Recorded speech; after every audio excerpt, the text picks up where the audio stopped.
What is up? What is up? Welcome to another episode of Blood and Beer, the show where we talk blood sport and we drink beer. I'm your host, Matt. Today we're going to be talking UFC 271, and the beer of choice today, another one by Brewdog, is Hellcat Iron Maiden. And Brewdog collabed on this. Instead of an IPA, it's an India Pale Lager. It's got great marketing. I love that box. So I feel like it's very fitting for this show. Looks vicious. We talk blood sport. Cans look pretty dope also. So we're gonna go ahead and try this beer. Then we're gonna go ahead and talk about this super exciting card that we have coming up this weekend. I mean, it's gonna be action packed for non-UFC fans or non-MMA hardcores.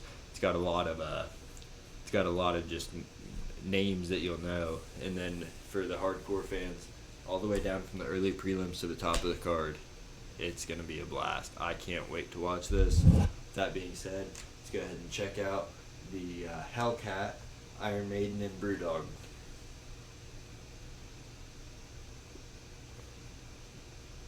Wow. I'm going to have to start rating the beers we have on this show. This is by far the best one I've had yet. Yeah, definitely the best yet. So, Brewdog, Hellcat, 6% alcohol. Not quite a blackout brew, thank God. Yeah.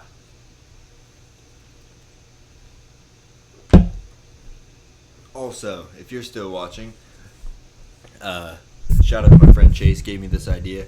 If I get 10 likes on this video, not a whole lot, but 10 likes on this video, next video, which will be the reaction show, we're going to start it off with a hard chug, chugging a whole beer just to start off the show before any words get said. And I promise you that. Alright. So with that being said, early prelims kick off. And right now, things are subject to change because I'm recording this on Monday, posting it on Wednesday. It's going to be Blood Diamond versus Jeremiah Wells. Wells is coming off a nasty win against Warley Alves. He looked strong, explosive, took him down, and then he ended up getting the knockout. I think it was in the third or second round, but gets a beer.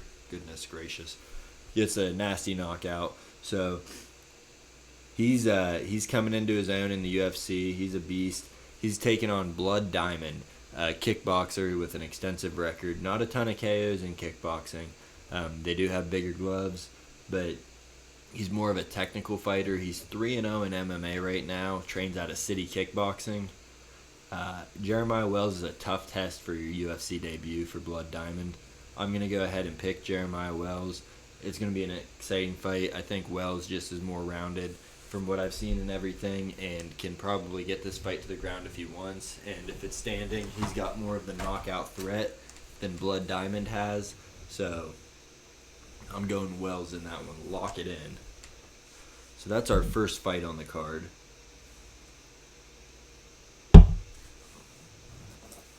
Next up. Sorry, this is a huge card. It's hard to memorize this.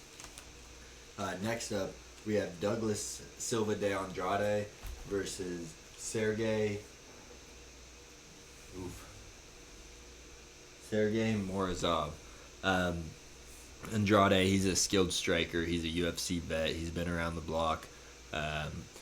He's getting older, at least for his weight class. I think he's 125 or 135, but he's 36 years old. He's taking on Morozov, who's been looking really good in the UFC. I can't think of who his only losses to right now in the UFC, but he looked really technical in his other fights that he's had, and that's the perfect word to describe him, technical. He's got technical wrestling, he's got technical boxing. He's just going to be in your face and pressure you. So for that fight, number 2 on the early prelims, I'm taking Morozov, and I think it'll probably be a unanimous decision. So lock that one in. Another pick, Morozov. Next one, AJ Dobson versus Jacob Malcon. Shot in the dark here. I just looked at the stats. I don't know a whole lot about either of these fighters. They're both pretty green. I'm going to go ahead and pick AJ Dobson just based on the stats because I saw he's landing 8.9 significant strikes per minute, which is a pretty high mark. So AJ Dobson, for the win. That's all I got to say about that one. And then next up, we have another city kickboxer, Carlos Yolberg versus Fabio Charant. Yolberg has great striking, not great cardio. In his last fight versus I can't remember the guy's name now. I'm gonna look it up because it's gonna bother me. I think it's Injekwa, but he in that fight he got gassed out and then he gets knocked out. I'm sorry, I'm looking up who he fought last.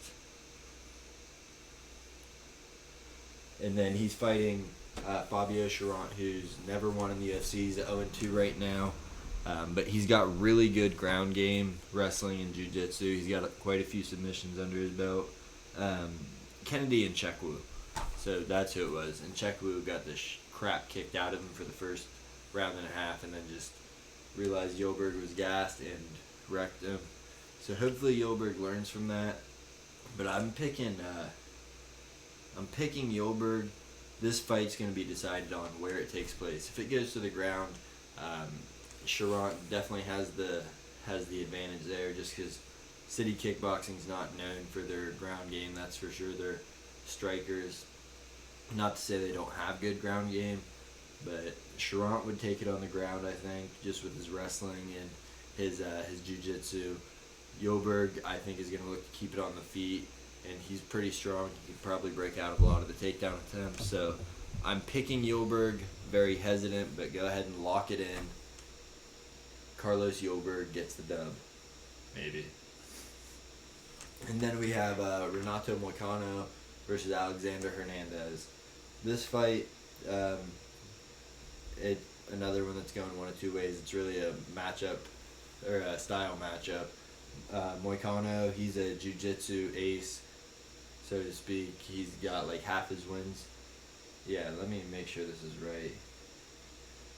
Yeah, about half his wins, I think, are from submission, and his striking is I don't think he's ever had a KO, whereas Hernandez, he's got like 2 submissions, I believe, but he's got a lot more knockouts. I think 6 or 8 knockouts in his 13 wins. So if it stays on the feet, I see Hernandez catching him.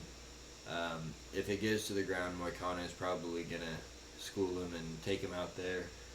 But this fight, I'm picking Hernandez because I think that he's got a better chance of stopping the jiu-jitsu takedown and landing some strikes on the break. So I'm picking Hernandez in this one. Another lock it in. I'm not trying to run through these so damn quick, but, you know, they're early prelims. A lot of people don't know about these guys. We're just out here having a good old time. And then we got one more for the early prelims that no one really gives a shot about.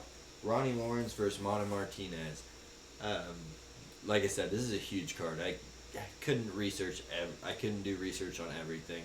I'm picking this one off of a coin flip. Ronnie Lawrence, total guess. Let's go. You're my boy.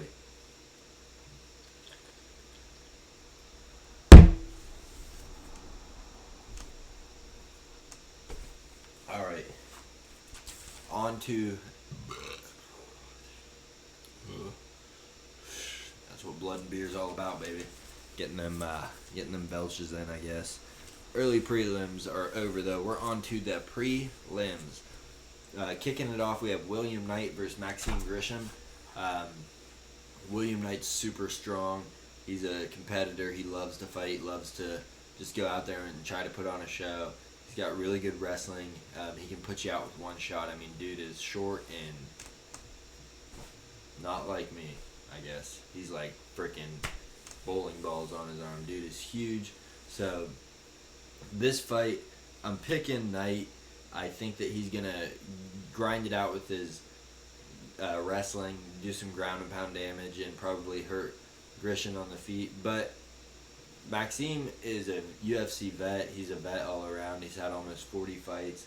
So this fight really could go either way. I know I've been saying about all of them, but I'm picking Knight, and you can lock that motherfucker in. Sorry, I'm trying to watch it on the swear words. But yeah, I'm picking William Knight for this win. Next up, we have former title challenger Alex Perez. He lost to Davison Figueiredo by a pretty early guillotine. He's fighting Matt Schnell. He's a huge betting favorite. Perez is, I think he was undefeated in the UFC until that Davison Figueiredo fight. He's a Dana White Contender Series alumni. He's got really good wrestling. 4 of his 5 wins, though, are by submission. I don't know. He's a solid fighter. I can't pinpoint one thing he does great. He just seems like somebody that's really solid. Whereas Matt Schnell, he's an up and comer. He seems like somebody that's got his head on straight, and he's kicking ass out there. But I just don't see him taking it. I'm picking Perez in this one. Schnell is 3-1-1. He might have a great game plan, come out there and just neutralize Perez. But I'm picking Perez in this one, and I'm gonna give you a cheers, Alex.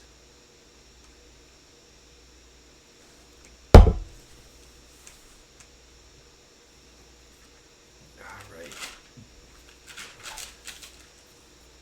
We're gonna get to the main card eventually, don't you worry. But first, another great fight on the prelims. Roxanne Modafferi versus Casey O'Neill. Roxanne Modafferi is a pioneer of women's MMA. She's got almost 50 fights. This is her retirement fight. She's taking on Casey O'Neill, who's undefeated, up-and-comer, super confident, thinks that she's going to eventually rule the flyweight division. I think she will too if she can stay on this track. But Modafferi's definitely got a chance with her experience and just knowing how to fight. And Casey O'Neill does only have eight pro fights, so Modafferi might be able to throw some things at her that she's never seen. And she's probably going to go out there balls to the wall because it's her retirement. So, I don't know. Casey O'Neill's so skilled on the feet, on the ground. She's a stud. I want to see Modafferi win, but I really like Casey O'Neill too.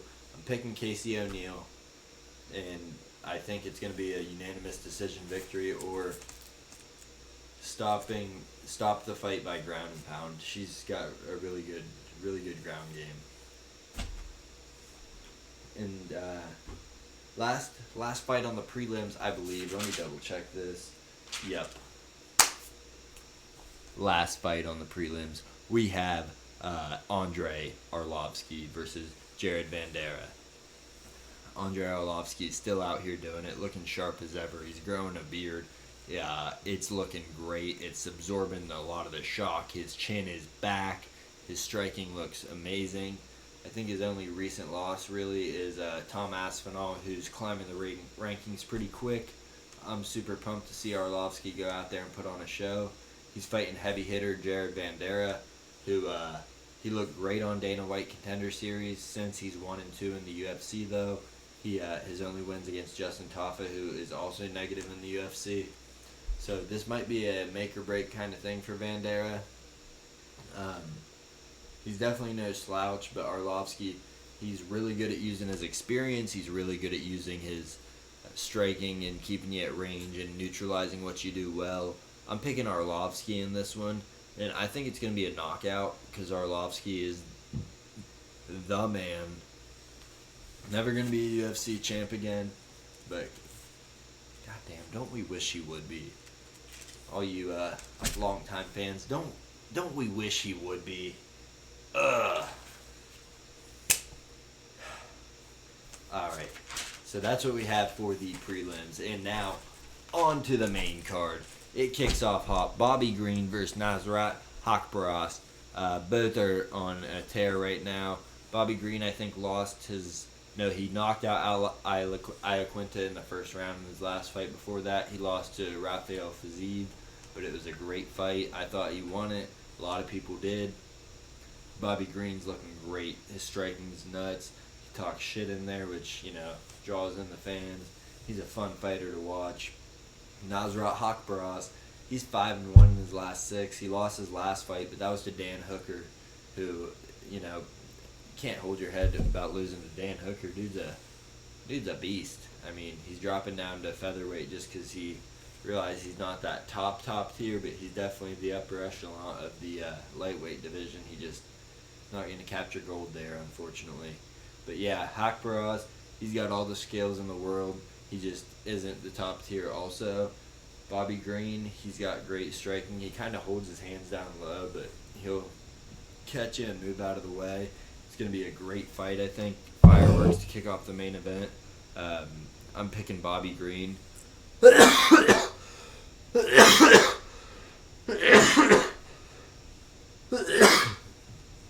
damn, I'm so sorry. Picking Bobby Green. Good gracious. And it's going to be a banger, that fight, kicking off the main card.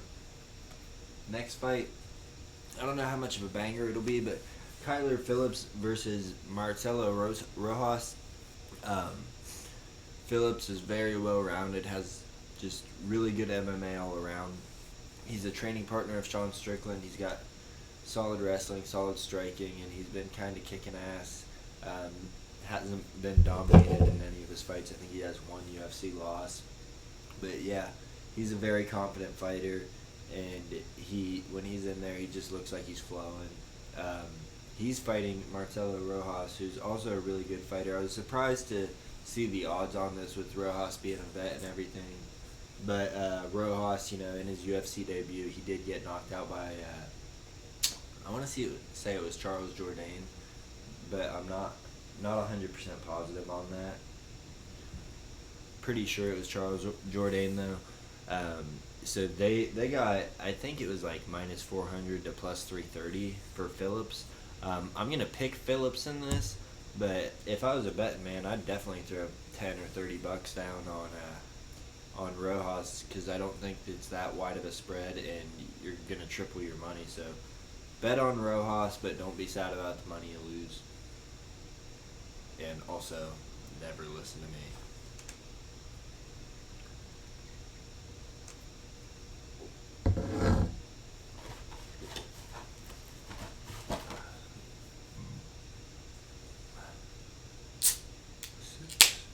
Six. The number of the beast. Alright. This fight I'm also super excited about, just like just about every other damn fight on this card. We have Derek Blonde Brunson versus Jared Cannonier. Blonde Brunson is undefeated since being Blonde Brunson, and he's just very confident out there. He seems like he's having fun. He's working his way to the title shot, and I think that he's going to get it soon, because dude has just been dominating everybody lately. And this is a really good matchup for him. Everybody, I don't know what it is, the media, Cannonier, not taking anything away from him, don't get me wrong, but I just think he's a little bit overrated. He goes out there and he beats the shit out of people, and he can strike, but you look, Rob Whittaker effed him up. Who was the other one? I think he's like 2-2 in his last fight. I don't know. He doesn't seem like he's championship level, but they really want to promote him to that. I don't think he has the wrestling to deal with Brunson. Brunson is just, he just goes forward, leans into you, kind of like a Glover Teixeira type fight, where he'll take a couple of shots and then he'll just kind of fall into you and get that takedown. Dude is skilled on the ground, and he's resilient, and he's relentless is a better word for him, because he'll just keep going and going and going and going and going and going and going. But this fight is going to be my lock-in fight. I'm definitely saying Brunson takes it. It's going to be unanimous decision, or he's going to get a late stoppage, because Cannonier is not going to be able to deal with his wrestling. I'm sure he has good wrestling takedown defense in the first round, but Brunson is going to keep pressuring you. He's got kind of I compared him to Teixeira earlier, just the pressure like a Dagestani fighter has, but a different wrestling style. It's not necessarily, well, it is chain wrestling, but it's not like cling onto you like a wet towel. It's more just, I'm going to push you into the ground and keep pushing you until I have a position that I'm comfortable in, and then I can kick your ass. And I'm locking that in.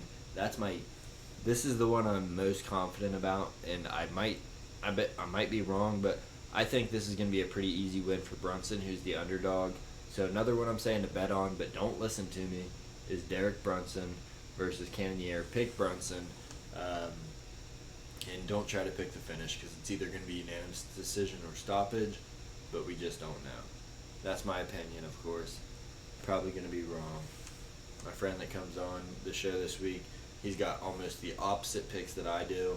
But, yeah, we'll go over that, and hopefully he's wrong on all of them. If he's not, I'm going to hear it. That's for damn sure. I'm going to hear it. Moving on to the co-main event, we have Tai Tuivasa versus Derek the Black Beast Lewis. If you've watched my other shows, Derek was blackout drunk. Oh no, I'm dumb. I thought. Don't worry about it. Derek was blackout drunk when he. Not Derek. I'm sorry. I'm having a lot of issues with this one. I don't think I chugged for Derek Brunson real quick.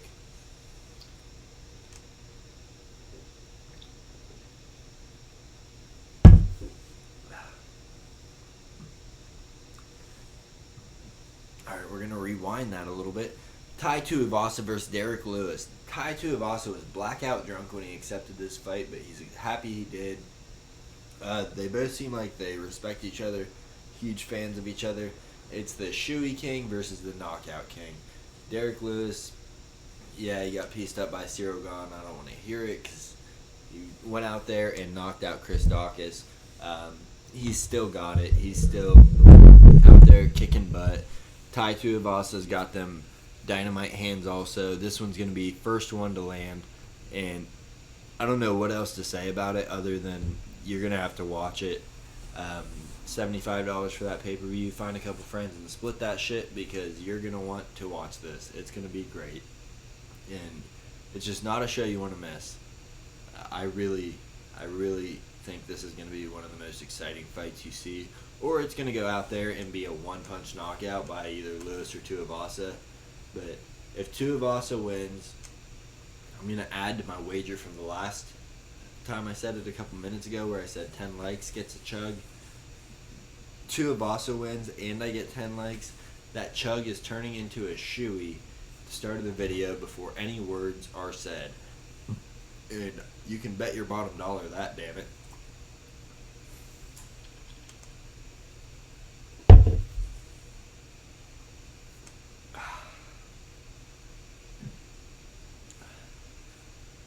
We're going into our main event. Going into Israel Adesanya versus Robert Whittaker. So this is a fun matchup. Rob's been rocking the division.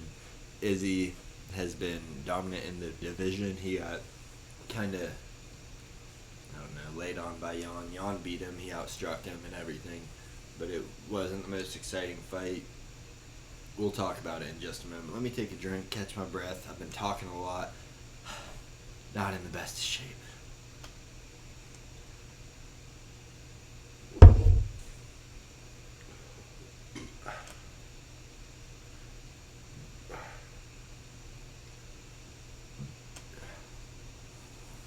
I'm sorry about that, yo. Yeah, main event. Adesanya versus Whittaker. So, they both have great striking, great kickboxing, boxing. It's a very evenly matched fight, I think, honestly. I think Robert has a big advantage in the ground game, and Izzy just has a slight advantage in the stand-up. But Izzy talks shit to get in people's heads, and it definitely worked in the first fight versus Rob. Rob did not seem like himself. Since that fight, he's been going out there and just effing dudes up. Cannonier was the next guy that wanted to fight Izzy. He shut that down, said, nope, gonna break his arm and beat his ass. Kicked him in the arm, broke it, and then beat the hell out of him. And then he fought Gastelum, Darren Till also before Cannonier, I want to say. He's just been wrecking dudes. Rob Whittaker is the man. And Israel Adesanya is the champ. Dude's been going out there and just piecing dudes up and doing everything you need to do to win. He's been clowning dudes in the process. Paulo Costa is just a shell of his old self. I don't care how good he looked against Vettori in the loss against Vettori. The excuses he came out with after that fight, pathetic.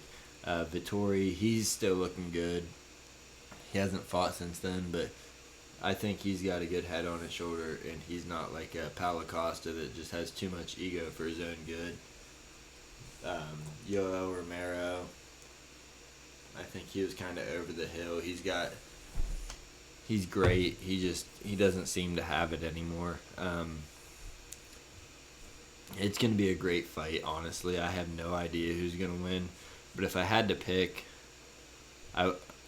if I went with my heart, I'd pick Robert Whittaker. But I went with my heart on the last episode, or on 2 episodes ago, and said Sam Alvey. And Sam Alvey broke it. And you hate to see that happen, because you wanted to see Sam win and, make my heart joyful, but he didn't. He didn't fucking win. So, we're going with Israel Adesanya, the logical choice, but this fight could go either way. If Rob's found a way to get through Izzy's takedown defense and get him to the ground, he's going to take this fight. I think that the way you get Izzy down isn't with double legs, it's with singles, because he can get a real wide base being so tall, and he's pretty flexible, athletic, and agile, whatnot. So he just spreads his legs and goes up against the cage, and you don't get him down. But if you get that single leg on him, I think you could probably get a pretty good lift and slam. You need to do the old Daniel Cormier method. We'll have to wait and see. So, let me know what you think. If you watched all the way through the video, I really appreciate it. If you want to like, comment, and subscribe below. Some of these fights might end up getting canceled because we are on Monday. The fights aren't until Saturday. They got to make weight, COVID, all this crazy shit. So, some of these fights might not even end up coming to fruition. But I appreciate everybody that's tuned in. I'm going to chug the rest of this beer. And, yeah, we'll see you Sunday for another episode of Blood and Beer, episode 7. But this was episode 6 of the UFC 271 preview show. And I love you all.